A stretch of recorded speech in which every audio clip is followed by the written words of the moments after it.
Alright, here we go again. What are we doing today? Oh. Alright, anyone else remember these things? I do. Why? Because I've had a bucket of them sitting in the same room as my workspace for the past decade. I was always planning to do this game at some point because, like many other kids, me and my friends were obsessed with Skylanders in 2011. I don't know what it was, but ever since I saw the "blow it up" commercial, I just really wanted to play it. I remember it was December 2011 and I had intercepted a package meant for my mother, and for some reason I can't remember, I decided to open it, where I found the game. It was actually a sad moment as that day spoiled two surprises for Christmas that year: the game itself and the fact that I was getting an Xbox 360. It was also the day I learned a sad truth about Christmas. Back in the day, me and my friends would bring our figures to each other's houses in order to help each other out in story mode and battle out in versus mode. The most vivid memory I have of this is something I'll get into later. But for some reason, after Giants came out and after Swap Force was announced, I just stopped playing. I didn't get any other games in the series. So the question remains, was Skylanders ever actually good? It's time to answer that question once and for all by replaying the first game. Welcome to my review of Skylanders Spyro's Adventure.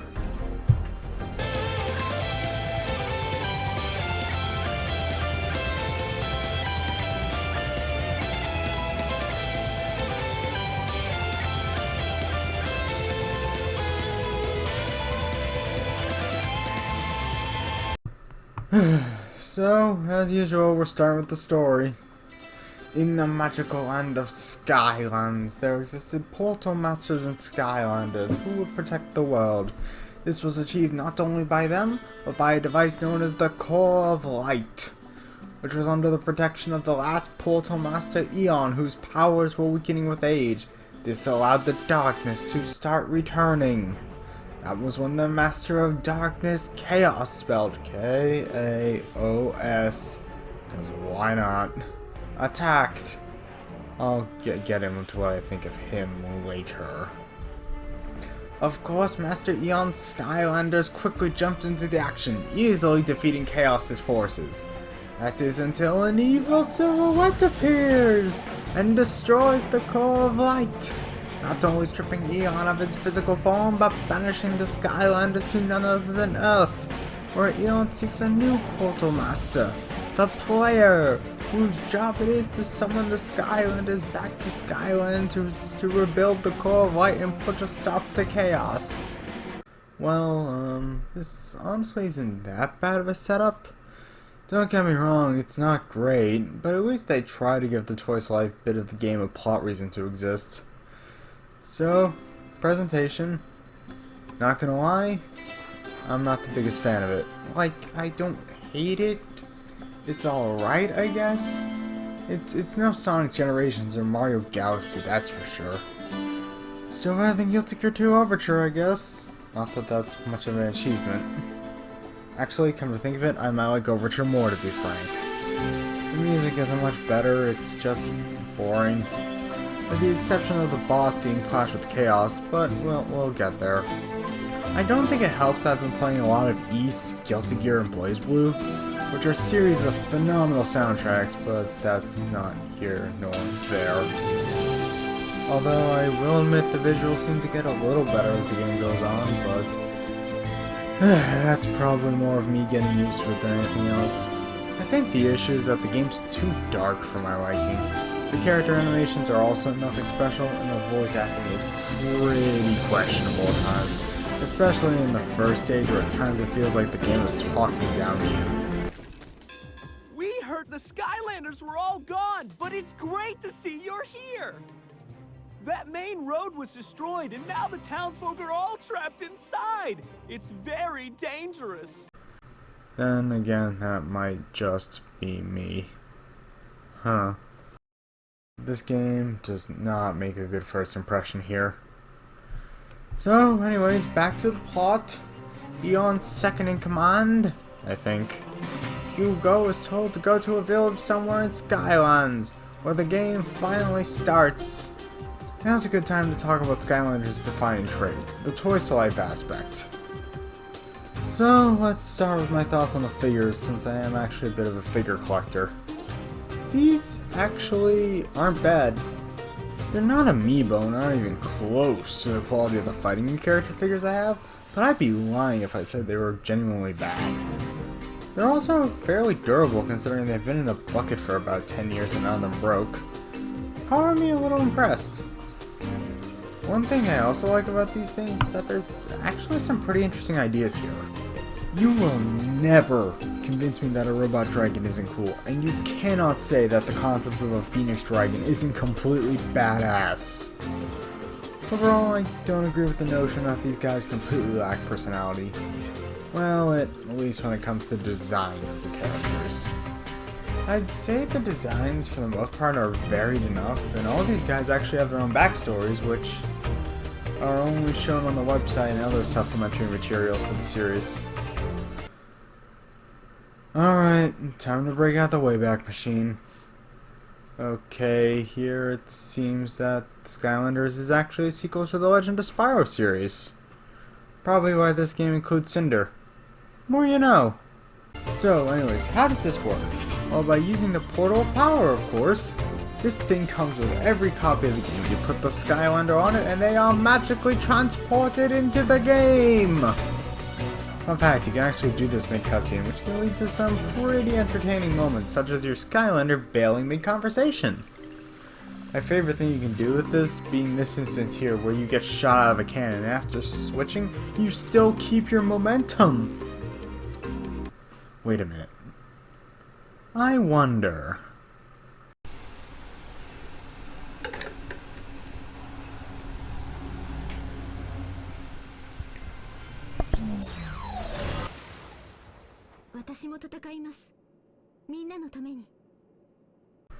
Huh. Neat. I will say, it's pretty well done how you can swap to any Skylander at just about any time. That must not have been the easiest thing to code. So, you summon your Skylander to where Hugo is, and this is a decent segue into how the game plays out. I think the perfect way to describe what Skylanders is actually the way a friend described it to another friend, actually. And that's, it's a 3D beat 'em up with puzzle elements. The first of these puzzles is using a key to open a door, which you do by flicking the right stick forward. Riveting. You also do this to throw bombs and other actions like that throughout the game. Next up is cannons, which are fired with the Y button and can destroy walls and other things, which leads to new areas. Y is basically your interact with things button, and each Skylander has two attacks starting out, a primary and a secondary attack. The primary attack is performed by pressing A on the 360 controller, and the secondary is performed by pressing X. Pretty simple stuff, right? Little too simple, though. So, as you explore through the level, you will eventually find Flynn the Balloonist, the one who brought Hugo here. After pushing some turtles, then you will have your first experience with bounce pads. Yeah, there's no jumping in this game. You want vertical movement? Just hope and pray one of these is around. Okay, that was an exaggeration. The game is designed in a way that this isn't an issue. Flynn is honestly a bright spot in this game from the perspective of characters, because everyone else, save for Gurgle Finn, Sword of T-Bone, and someone else I'll get into in a bit, are super boring. His narcissism is somehow actually kind of endearing to a degree, or at least it's bound with energy, but that's getting too far ahead. Wow, I am all over the place with this one. There's just so much to talk about. So anyways, after getting thrown off a cliff, where we have our first monster encounter, and after that we are introduced to elemental gates, which are, well, gates that require a Skylander of a corresponding element to open. I'll get into these later, just know that opening these are required for 100% completion. Worried you're gonna forget all this? Don't worry, the game has you covered. It will never let you forget this stuff. Eon never shuts up. It's not that bad, like he won't say use your primary attack to damage enemies or use keys or bomb to do this or something like that. But it does get annoying hearing him say, "You need a Skylander of the tech element to open this gate," for the millionth time. It gets even better in the hub world, where he really doesn't know when to stop reminding you to go to the next destination. So anyways, you evacuate all the villagers and the level ends.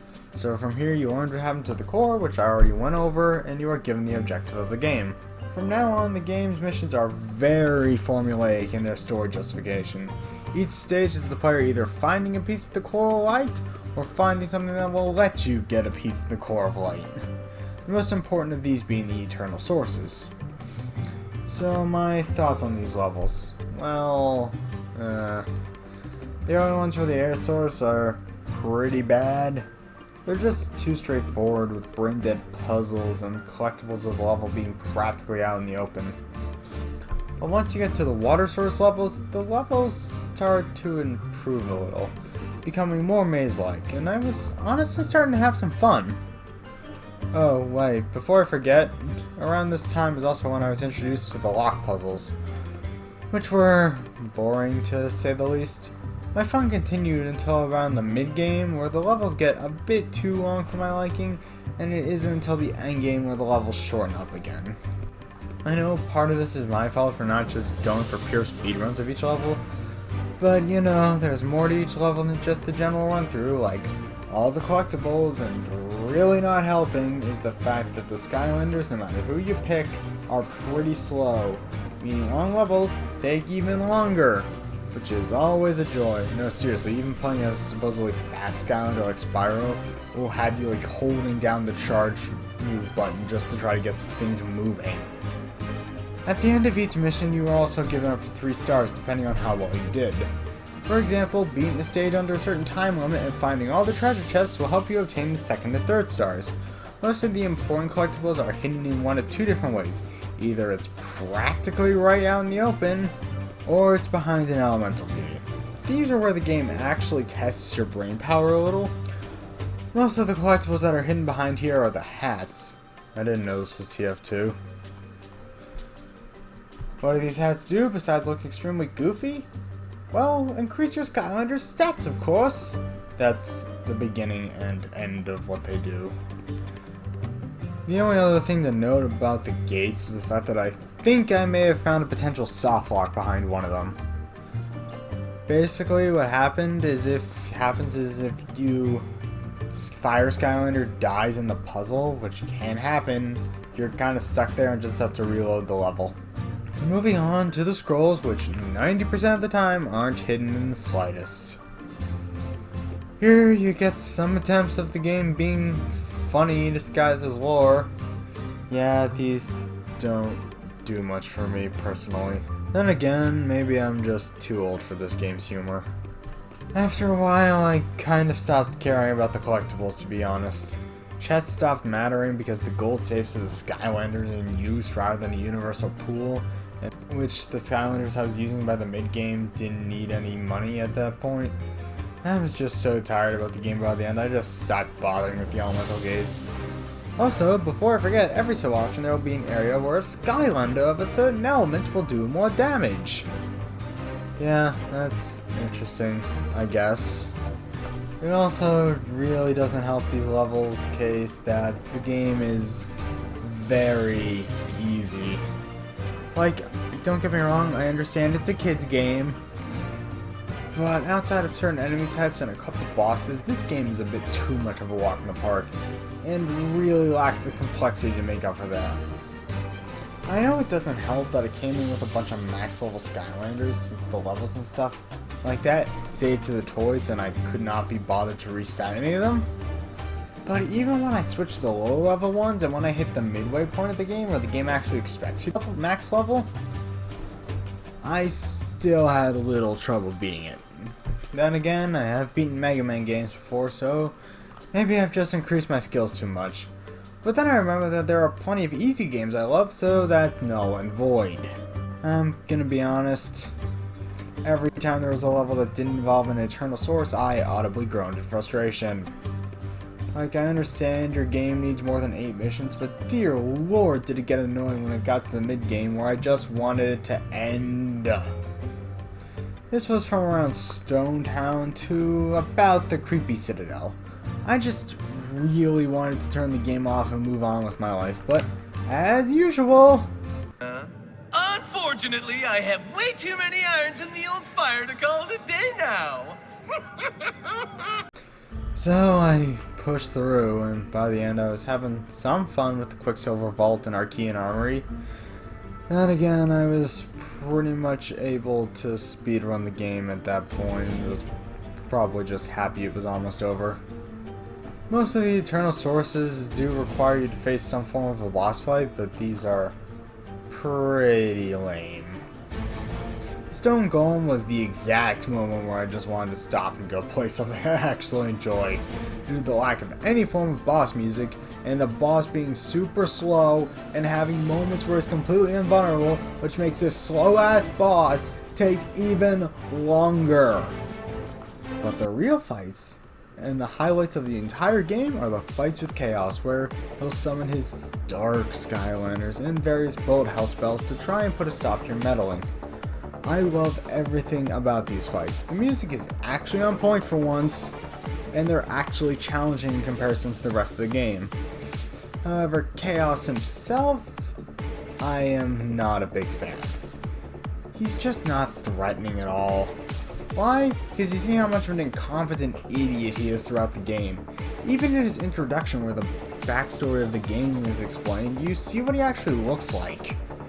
I really wish they just kept him as a giant floating head until the very end of the game. He just seems like a complete joke of a villain most of the time. Hell, even in his boss fights he comes across as incompetent. This is really hammered home in the FMVs that play between some levels, where Chaos discusses the current state of affairs with his right-hand man, Glumshanks, who is by far the best character in the game. Even more so than Flip. Why? Because while Chaos is going on his childish rants, Glumshanks just stands there looking bored and rolling his eyes, which is honestly the slightest bit funny and very relatable. So what is there to do between levels? You can explore the area around the Core of Light, where you can do things like heroic challenges, which I seriously keep forgetting are here. Okay, you save someone named Callie early in the game, and she serves the purpose of giving you these challenges based off the Skylanders you have. Going to be honest, I only played one, and it was boring. So feel free to take away my credibility card. These do offer stat boosts as rewards, but it's really not worth it in my opinion. The other thing you can do is visit Persephone's upgrade shop after you beat Sky Schooner Docks. Here you can buy upgrades and new moves for your Skylanders. This is pretty self-explanatory, so I'm not going to go too deep into it outside of mentioning that there are these things called soul gems hidden throughout the game, which unlock the ability to buy sort of extra powerful abilities. I guess. I don't know, these seems to vary in actual usefulness. The only other thing to do is talk to whatever NPC will bring you to the next level. As I said before, most of these guys are pretty boring, so I'm not even going to bother to go over them. Alright, I've put this off long enough. Time to talk about this game's biggest problem, which is, ironically enough, the Toys to Life aspect.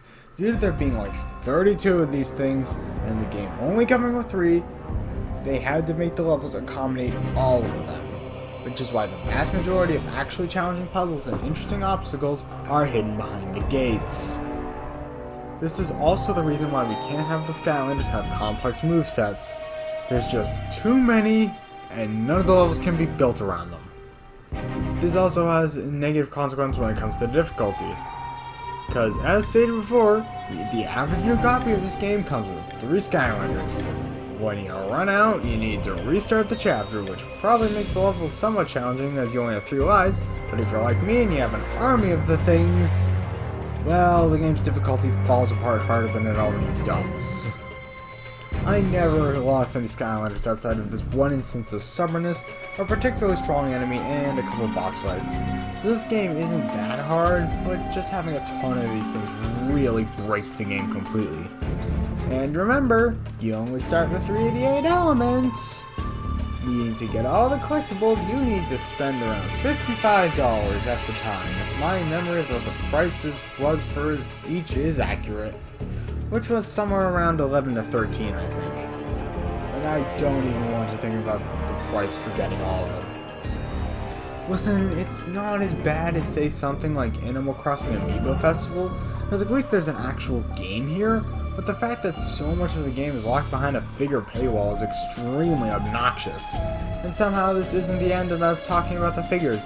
There are also these legendary weapon things.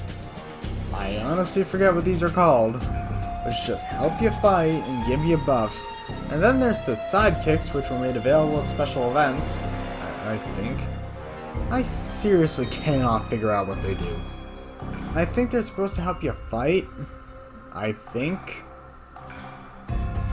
Then there's the adventure packs, which are effectively DLC stages. Well, these are not traditional DLC, that's basically what they are. I only have 3 out of the 40s, and well, they aren't much better than the rest of the game. They're just boring. The worst offender? Dragon's Peak, which looks like it's going to end with an awesome boss fight with an undead dragon just for this asshole to sit on the throne and freeze him. Prick. At least all the stages have the ability to perform a screen nuke, which is something, I guess.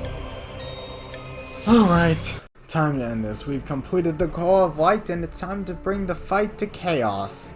After a very short level, we encounter the final boss. Chaos then reveals his ultimate minion! I'll just let him introduce it. Meet the same minion who destroyed the Core of Light, and will do so again. Meet the beast that sent Eon to his well-deserved bodiless oblivion!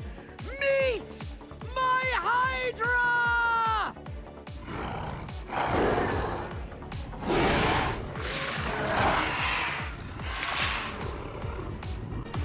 This thing looks awesome. As you know, I like dragons, so this Hydra looks amazing to me. Then again, it's a Hydra, so of course it looks amazing. So this is the part where I tell that memory I have regarding this boss. Back in 2011, I went over to my neighbor's house, where we and a friend of his bought all of our Skylanders, and with our Skylander army, beat this boss after several hours of trying, because as you know, back then we all sucked at video games. So I've been waiting years to relive this fight, so bring it on! Well, this is definitely harder than the rest of the game, with him using all 12 of his Dark Skylanders as well as having the Hydra attack with elemental spells.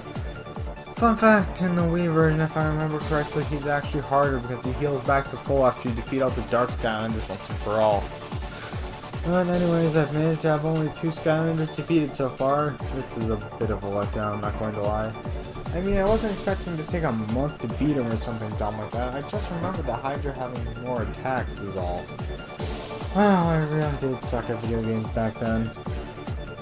Oh well, of course I beat him in the perfect way, with the Skylander that is all we began with, and with a point-blank hit of his strongest fireball. Chaos is banished to Earth, where he's attacked by a dog, and the game ends with Eon stating that the adventure is just beginning. Yeah, thanks, but no thanks. I am probably never going to play this again. That was something. I mean, it's not terrible, it just isn't very good either. It's just so boring. Honestly, the sad part is that this would be so easy to fix. Just remove the Toys to Life aspect and make it so you unlock Skylanders as you progress, and reduce the number of them so you can focus on making the levels and movesets more interesting. Even friggin' Code Shifter got this right! Not the interesting level parts, the having fewer characters and building the levels around them part. But if you do, that takes away what made this game unique, which makes this a bit of a catch-22, assuming I'm using the phrase right. Because I know the toys were the big part of the reason this game did so well at the time. The only other thing there really is to talk about there is the multiplayer, which boils down to 2 players playing story mode. And there's battle mode, which all you really need to know about that is that Drobot is the meta. I would really show this off, but I couldn't get anyone to play with me. Shocker.